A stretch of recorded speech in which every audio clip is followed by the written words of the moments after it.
Good morning students, welcome back.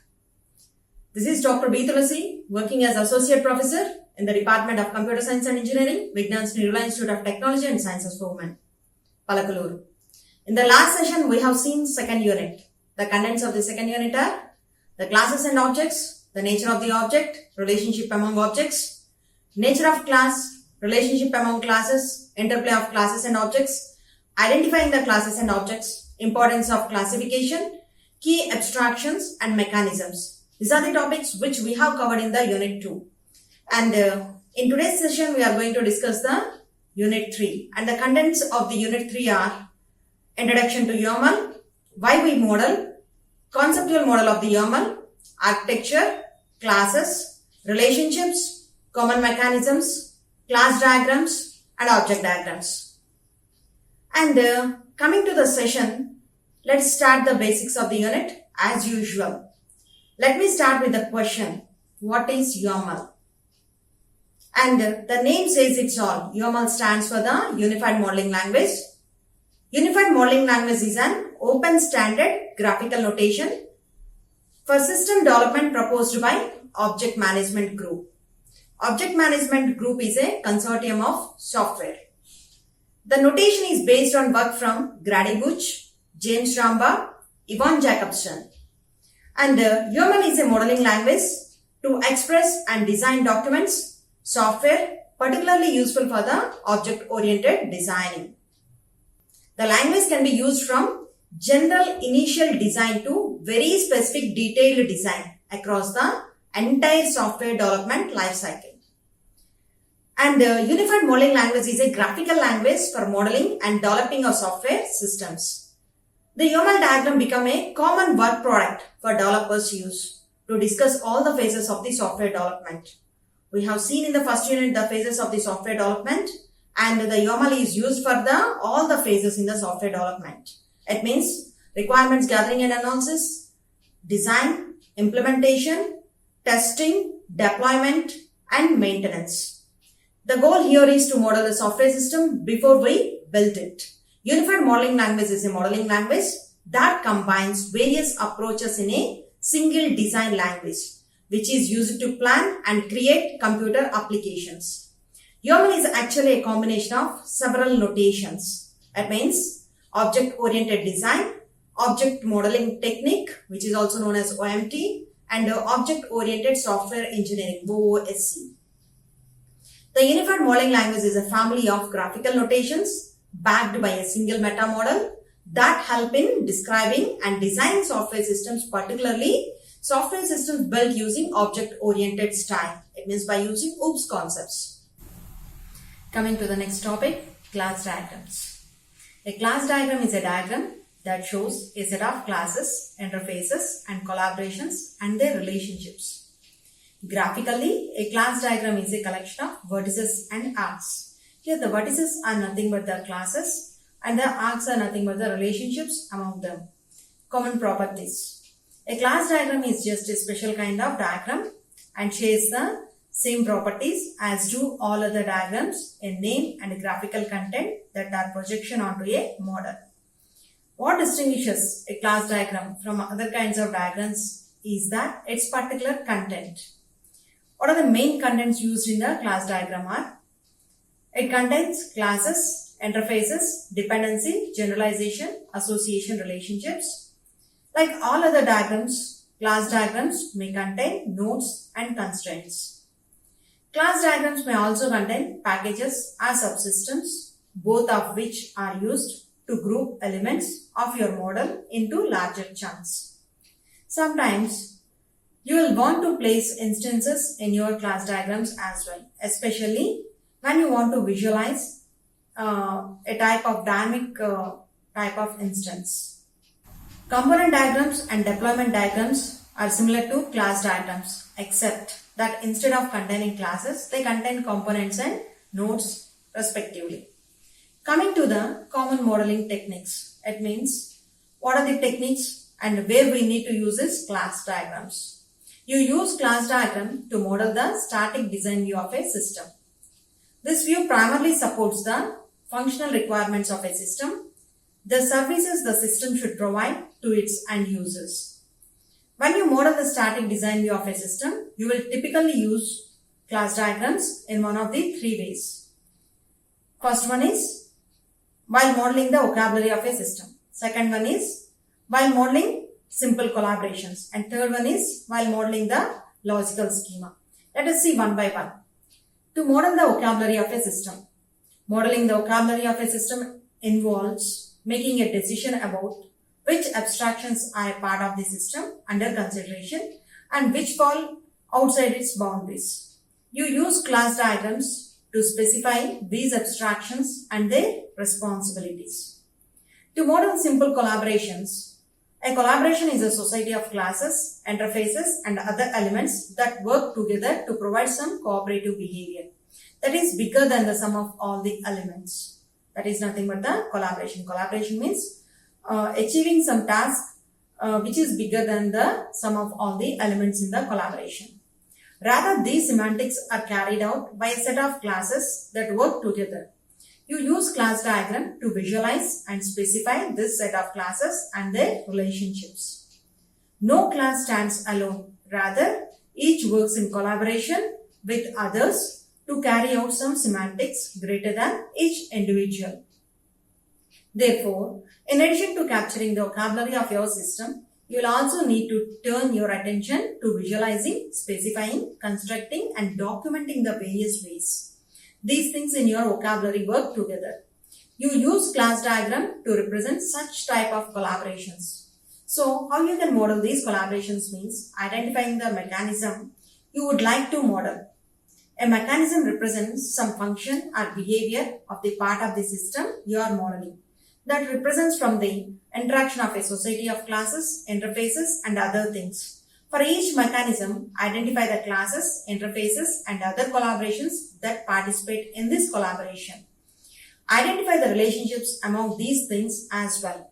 Use scenarios to walk through these things, although the way you will discover parts of your model that were missing and parts that were just plain semantically wrong. Be sure to populate these elements with their contents. For classes, start with getting a good balance of responsibilities. Then over time, turn this into concrete attributes and operations, as we have discussed earlier this thing. So, by seeing the example, it shows a set of classes drawn from the implementation of an autonomous robot. The figure focuses on the classes involved in this mechanism for moving the robot along a path. You will find one abstract class, that is a motor class, with the two concrete children. They are steering motor and main motor. Both of these classes inherit the 5 operations of their parent motor. These two classes are in turn shown as a parts of another class, driver. The class path agent has a one-to-one association to driver and a one-to-many association to the collision sensor. No attributes or operations are shown for the path agent, although its responsibilities are given. If you see the figure, path agent having association relationship with the collision sensor and driver having two child classes, they are stereo motor and main motor. It means motor having two child classes, steering motor and main motor, and driver is having aggregation relationship with the steering motor and the main motor. So this is how you need to represent the collaboration relationship among the classes. There are many more classes involved in the system, but this diagram focuses only on those abstractions that are directly involved in moving the robot. So coming to the next one, to model a logical database schema. Think of the schema as a blueprint for the conceptual design of a database. In many domains, you will want to store persistent information in a relational database or in a object-oriented database. You can model schemas for these databases using the class diagrams. Many of the systems you will model will have persistent objects, which means that they can be stored in a database for later retrieval. Most often, you will use a relational database, an object-oriented database, or a hybrid object relational database for persistent stories. The UML is well suited to model the logical database schemas as well as physical database themselves. The UML's class diagrams are a subset of entity relationship diagram, a common modeling tool for logical database design, whereas classical ER diagrams focus only on data. Class diagrams go a step further by permitting the modeling of behavior as well. In the physical database, these logical operations are generally turned into trigger or stored procedures. To model this schema, identify those classes in your model whose state must transcend the lifetime of their applications.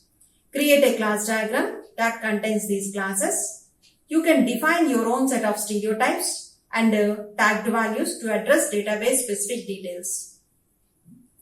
Expand the structural details of these classes in general. This means specifying the details of their attributes and focusing on the associations and their multiplicities that relate these classes. Watch for common patterns that complicate physical database design, such as cyclic associations and one-to-one associations where necessary. Create intermediate abstractions to simplify your logical structure. Consider also the behavior of these classes by expanding operations that are important for data access and data integrity. In general, to provide a better separation of concerns, business rules concerned with the manipulation of sets of these objects should be encapsulated in a layer above these persistent classes. Where possible, use tools to help you to transform the logical design into the physical design. If you see the figure, it shows a set of classes drawn from an information system for a school. This figure expands upon an earlier class diagram, and you will see the details of these classes revealed to a level sufficient to construct a physical database. See here, if you see the figure, it already seen in the class diagrams to represent the, it is seen in the association to represent the structural relationship among the objects. So here also same example is used here to represent the schema. So this is how we need to represent the schema. This diagram exposes the attributes of all 6 of these classes. Notice that these types of all the attributes are primitive types. When you are modeling a schema, you will generally want to model the relationship to any non-primitive types using an explicit association rather than an attribute. Coming to the next one, forward and reverse engineering. Modeling is important, but you have to remember that the primary product of a development team is software, not the diagrams. Of course, the reason for creating models is to be able to deliver software that satisfies the evolving goals of its users and the business at the right time. For some users of the YAML, the model you create will never map to code. For example, if you are modeling a business process using an activity diagrams, many of these activities you model will involve people, not computers. In other cases, you will want to model systems whose parts are from your level of abstractions, just a piece of hardware.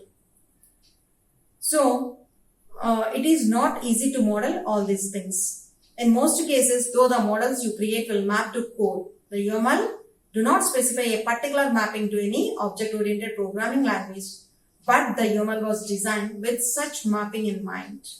This is especially true for class diagrams, whose contents have a clear mapping to all the industrial strength object-oriented languages such as Java, C++, Smalltalk, IFL, ADA, Object Pascal, and Fortran. The UML was also designed to map a variety of commercial object-oriented languages such as Visual Basic. And coming to the forward engineering is the process of transforming a model into code through a mapping to an implementation language. Forward engineering results in a loss of information because models written in the UML are semantically richer than any current object-oriented programming language. In fact, this is a major reason why you need models in addition to code. To forward engineering a class diagram, identify the rules for mapping your implementation language or language of choice. This is something you will want to do for your project or your organization as a whole. Depending on the semantics of the language you choose, you want to constrain your use of certain UML features. For example, the UML permits you to model multiple inheritance, but Smalltalk permits only single inheritance. You can choose to prohibit developers from modeling with multiple inheritance. Or you can develop items that transform these richer features into a implementation language. Use the tagged values to guide implementation choices in your target language. You can do this at the level of individual classes if you need precise control. You can also do so at a higher level, such as with collaborations and packages. Use tools to generate code. So if you see the figure, which illustrates a simple class diagram specifying an instantiation of the chain of responsibility pattern. This particular instantiation involves three classes: client, event handler, and GUI event handler. The classes client and event handler are abstract, whereas GUI event handler is concrete. Event handler has a usual operation expected of its pattern, and all the two private attributes have been added for this instantiation. See here, if you see the client, it is of Java target. If you see the GUI event handler, it is also of target, Java target. And next, again one more class, that is event handler. It is having current event ID, integer, source strings. Here it is having a operation handle request, and this is the forward engineering. By using forward engineering, we can generate this model to code. All these classes specify a mapping to Java as noted in their stereotype. Forward engineering the classes into the diagram to Java is straightforward using a tool. Forward engineering the class event handler yields the following code. If you do the forward engineering, then you will have a Java code such as public abstract class event handler, and event handler successor, private integer current event ID, private string source. This is the visibility which we have provided during the attributes. Event handler in this public void handle request. This is the code generated. Reverse engineering is the process of transforming code into model through a mapping from a specific implementation language. Reverse engineering results in a flood of information, some of which is at the lower level of detail than you will need to build useful models. At the same time, reverse engineering is incomplete. There is a loss of information when forward engineering models into code. And so you can't completely recreate a model from the code unless your tools encode information in the source comments that goes beyond the semantics of the implementation language. To reverse engineering a class diagram, identify the rules for mapping from your implementation language or language of choice. This is something you will want to do for your project or your organization as a whole. Using a tool, point to the code you would like to reverse engineer. Use your tool to generate a new model or modify an existing one that was previously forward engineered.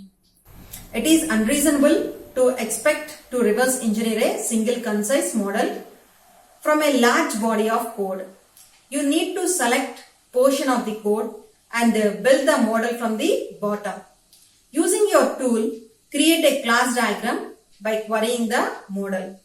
For example, you might start with one or more classes, then expand the diagram by following specific relationships or other neighboring classes. Expose or hide details of the contents of this class diagram as necessary to communicate your intent. Manually add design information to the model to express the intent of the design that is missing or hidden in the code. So, this is regarding the class diagrams.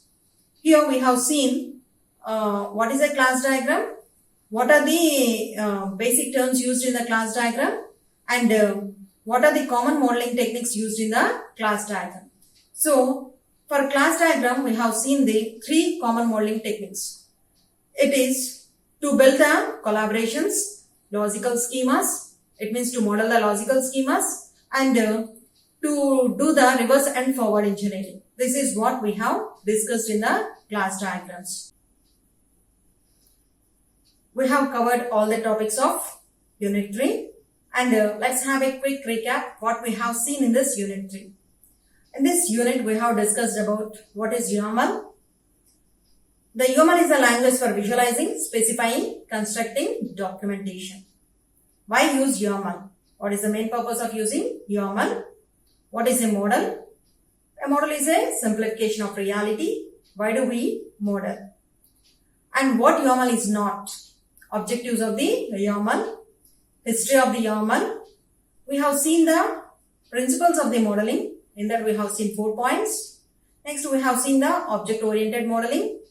The two most common ways are from an arithmetic perspective and from an object-oriented perspective. That's what we have discussed here. A conceptual model of the YAML. Here we have discussed about the building blocks of the YAML. In the building blocks of the YAML, we have seen the vocabulary of the YAML encompasses 3 kinds of building blocks. Those are things, relationships and diagrams. And coming to the conceptual model, we have seen the building blocks and the rules and common mechanisms. We have seen the architecture of the YAML, and this we have seen about the 5 views of the architecture. And next we have seen the software development life cycle, and this we have seen about the 4 phases: inception, elaboration, construction and transition. And we have seen about the workflows also. Next we have seen the classes. In the classes we have seen about the attributes, operations and responsibilities. Coming to the common modeling techniques of the classes, we have seen the how to model the vocabulary of a system, how to model the distribution of responsibilities in a system, and modeling non-software things, modeling primitive types. This is what we have discussed in the classes. Next we have seen the relationships. In the relationships we have discussed about the dependency, generalization and association relationships.